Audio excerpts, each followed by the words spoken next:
Sanibonani, molweni, ndenamkela ku-SABC-TV ngesiXhosa. UDeliwe ke emveni kokuba evakashelwe ngumkaMadondo emfuna esiqwini ngendoda yakhe, usisi ubone uba make ndigoduke ndiye kwam, apho ke afike kumnandi kutyiwa khona. Wafika ke khona esithi hayi ubone into yoba makabuye, esithi ke ngoku uSangweni makawubeka ibhegi yakhe ekamereni. Wabe sithi uJangase hayi Sangweni hlala phantsi. Yayiloo nto ke kuxhuthwa ngoSangweni, noSangweni engasazi uba makathini. Wahlala ke elusizi enjalo ukuba engazi uba makamamele omphi ayeke omphi. UDeliwe uye wakhumbuza uVuma ukuba kaloku mna ndiye ndakhumbula into yoba njengoba ndilala phaa ematrasini phantsi phaa esiphaza, so ndiye ndakhumbula into umthetho wakhona ndinayo ibhedi mna apha. UJangase uthe hayi ungayithethi ke leyo into ngoba uyimoshe ngokwakho into yoba ube kule ndawo kuyo. UDeliwe wathi ke andiyindawo ke kodwa ke Vuma wathi kumye kuyacaca uba ke namhlanje ndizolala ndibanjiwe mna ejele ngoba ndithi wena awuzulala apha. So baphikisene ke kwacaba ke ukude kwafika makuyolala. Ngenene ke uDelws uye wawulala koko uVuma uye wamfulathela. Uvuke wamvula ke iingubo ke. Hayi uVuma evutha ke ngumlilo ethi akafuni noba ambambe, ethi nje sukundibamba kulungile sendiphuphe kakubi ndihleli nawe apha kule bhedi.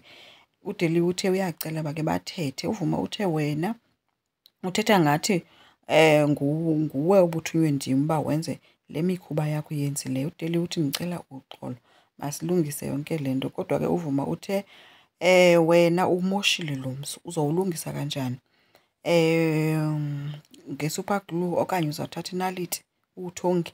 UDeliwe uthe kuzode kube nini na kunje ngoba kaloku sinabantwana apha. UVuma umkhumbuze into ethi anandaba nayo yonke le nto uyithethayo ngoba yinto efanuba uyicinge usayiqala into yoba kukhona abantwana before wenze yonke le mikhuba yakho uyenzileyo.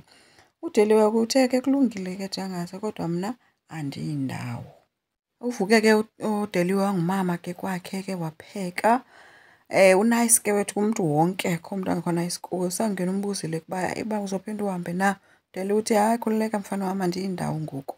Ufike noVuma ke, uVuma ufike sesithi kuSibongile ucela amenzele iti amqabele nesongo. UDeliwe ngathi ndenze ukutya okuthandayo nje Jangase okumnandi apha. Jangase wathi andifuni ukutya kwakho mna.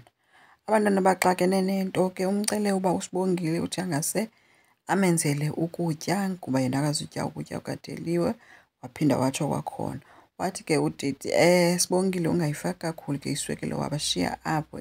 Bathe sebecenga ke ooVelaphi bethi makazi bazotya kumnandi ukutya, khange abahoye uJangase ulinde okusuka kuSibongile.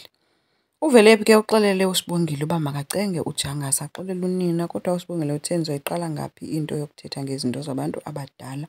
UVelaphi uthi ke lo wena ke ngoku caba imnandi ke le tension apha kuwe njengoba ungafuni ukuthetha notatakho. uSibongile uthe ke ukudelela nje oku ngoba kaloku uthi uVelaphi kwawena uyawazi utatakho nguwe umntu ammamelayo apha endlini not wonke omnye umntu. So uVelaphi usebenzisa ilanguage kanina kuSibongile.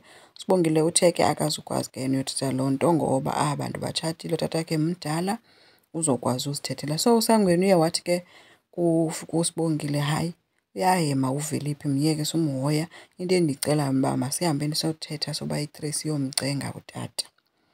So ebusuku ke uJangase wahambile kuyolala. UDeliwe nanku uyalungisa ibhedi, yaziculela nje kamnandi. Wabe ebuza ke ngoku uJangase uba wenza ntoni na? Uthe omnye hayi bo ndifuna ukuphumza umzimba ndidinwe gqithi oko ndisebenza imini yonke. Uthe uJangase nothi kuloo bhedi. UDeliwe wamkhumbuza into yoba le bhedi kaloku yeyomtshato le. UVuma uthe awuzulala apha ngoba usisigebenga esijolayo esixokayo, soze ndimbathe nomntu onjalo ke mna ke ebhedini. UDeliwe uvele wathi ke kulungile ke ngoba ke wena ucinga uba awundizukwazi ulala apha, wena mntu unebhedi. Wavele wathatha ingubo wondlala. Ube ngathi uJangase ndithi phuma kwakule kamera uyela wathi omnye andiyindawo. Mna apho kwambambo zange ndingene nge-back door, ndatshata apha. So awuzuvele undiqotho nje kanjalo, kumthetho wakhona andiyindawo. Watsho esondlalo akaculi phofu. Kuloo mondlalo uJangase uxangane nento ude ujongile uthule uthethu iyatsho ingoma phantsi. Ithi uJesu uyamangalisa, uJesu Enkosi ngicela siqhubeke subscribe, silike, singakhomenta futhi. Bye.